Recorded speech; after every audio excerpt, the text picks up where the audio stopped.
Mheshimiwa Mwenyekiti, nilikuwa nazungumza kwenye mpango.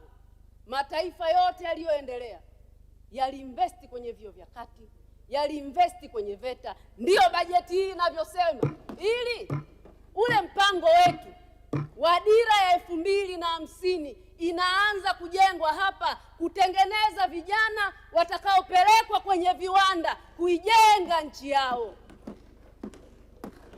Tunaenda kwenye soko la ushindani wa elimu, soko la ushindani la kupeleka wataalamu duniani.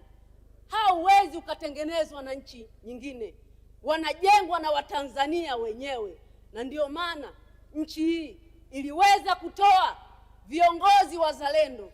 Baba wa taifa ni mtoto wa maskini kutoka pale Butiama, aliandaliwa na nchi yake.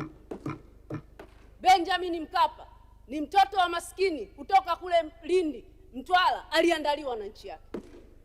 Jakaya Mrisho Kikwete kutoka Msoga aliandaliwa na nchi yake. Daktari Samia Suluhu Hassan, John Pombe Magufuli, watoto wa maskini kabisa, waliandaliwa na nchi yao.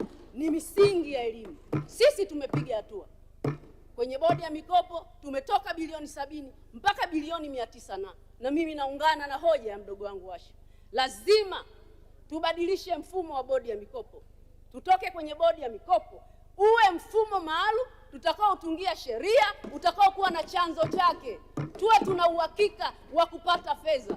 Mheshimiwa Waziri, tulifanikiwa hayo kwenye mfuko wa maji, tulifanikiwa hayo kwenye mfuko wa barabara, tumefanikiwa hayo kwenye mfuko wa REA, tumefanikiwa kwenye bima ya afya, tunaweza kwenye elimu. Na hii hatutakuwa na kusema wale vijana wetu hawarudishi mikopo kwa wakati. Hawarudishi mikopo ya wakati kwa sababu walikuwa hawakupata ajira, lakini haitazuia mfuko huu usiendelee kutoa mikopo kwa watoto maskini, kwa sababu tutakuwa tuna uhakika ya kupata pesa nzuri, kupata pesa za kutosha bila kutegemea ruzuku ya serikali peke yake.